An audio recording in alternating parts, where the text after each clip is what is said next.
Shalom, selamat pagi Bapak Ibu yang dikasihi oleh Tuhan. Kita berjumpa kembali di dalam renungan harian GP Kris Pangkal Pinang. Bersama saya, Guru Injil Eber.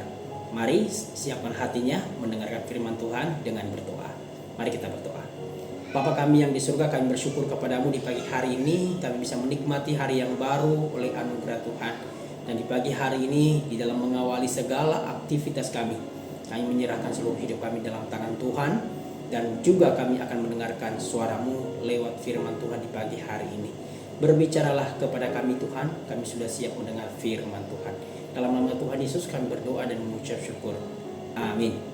Saudara yang dikasihi oleh Tuhan, tema kita hari ini berbicara tentang jangan asal percaya. Ada seorang penginjil bertemu dengan seorang ibu yang beragama Buddha. Dan ibu itu mengaku menyembah Dewi Kuan Im. Kemudian penginjil itu menceritakan Injil Yesus Kristus kepada ibu itu.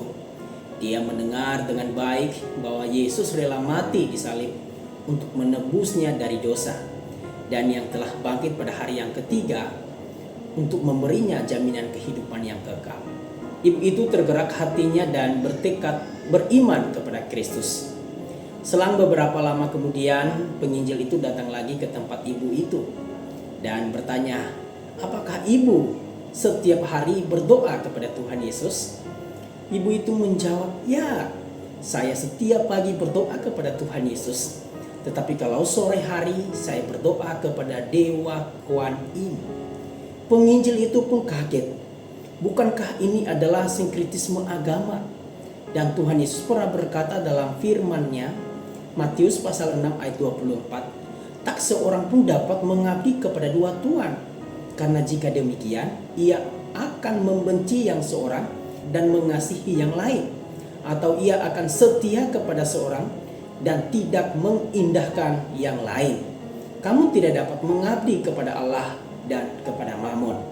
Ternyata ibu itu beriman tanpa pengetahuan yang benar tentang Yesus Kristus. Dari kasus ini kita dapat melihat betapa bahayanya ketika orang asal beriman atau asal mengaku percaya kepada Yesus tanpa mengenal siapa Tuhan Yesus itu yang sebenarnya dan apa yang diajarkannya di dalam firman-Nya. Iman yang demikian bukan saja membahayakan dirinya sendiri, karena bisa saja iman yang demikian adalah iman yang palsu. Selain itu juga membahayakan orang lain. Kekristenan akan dianggap kepercayaan yang murahan, yang bukan menjadi berkat bagi orang lain. Sebaliknya menjadi batu sandungan yang mencelakakan orang serta mempermalukan nama Tuhan. Alkitab mengajarkan kita agar kita jangan menjadi orang yang hanya percaya atau asal percaya saja. Sebaliknya kita harus bertanggung jawab atas iman kita yang sudah kita ikrarkan di hadapan Dia. Dengan demikian kita dapat menjadi berkat bagi orang lain. Firman Tuhan dalam 1 Petrus pasal 3 ayat 15 sampai 16 berkata demikian, tetapi kuduskanlah Kristus di dalam hatimu sebagai Tuhan, dan siap sedialah pada segala waktu untuk memberi pertanggungan jawab kepada tiap-tiap orang yang meminta pertanggungan jawab dari kamu tentang pengharapan yang ada padamu, tetapi haruslah dengan lemah lembut dan hormat dan dengan hati nurani yang murni, supaya mereka yang memfitnah kamu karena hidupmu yang saleh dalam Kristus menjadi malu karena fitnahan mereka itu. Saudara yang dikasihi oleh Tuhan, hal yang perlu kita tanyakan di dalam diri kita, jikalau seseorang bertanya kepada kita tentang apa yang kita percaya, dapatkah kita menjelaskan itu kepada mereka? Siapakah Yesus sebenarnya menurut kita? Mengapa kita harus percaya kepada Tuhan Yesus? Benarkah Tuhan Yesus sudah mati dan bangkit pada hari yang ketiga?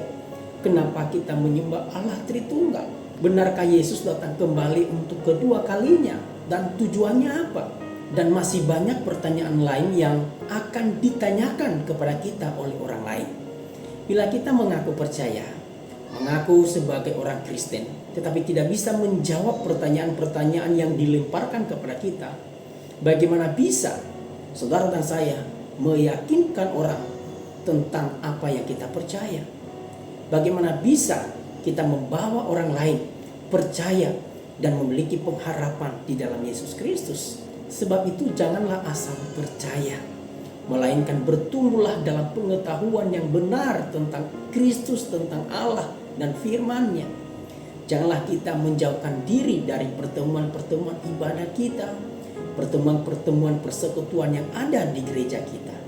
Datang dan setialah dalam mengikuti kelas-kelas pembinaan atau pemahaman Alkitab yang diberikan. Pelajari firman Tuhan dan buku-buku yang membangun iman kita dan pengetahuan kita. Sesungguhnya pertumbuhan iman dan pengetahuan adalah persoalan seumur hidup, tanpa mengenal istilah lulus atau pensiun. Oleh karena itu, jadilah orang percaya yang bertanggung jawab dan siap sedia memberi jawaban atas pertanyaan-pertanyaan yang datang kepada kita. Untuk itu janganlah asal percaya saja. Kiranya firman Tuhan ini menolong dan memberkati kita menjadi orang-orang percaya yang sejati dan menjadi berkat bagi orang lain. Amin. Tuhan Yesus memberkati.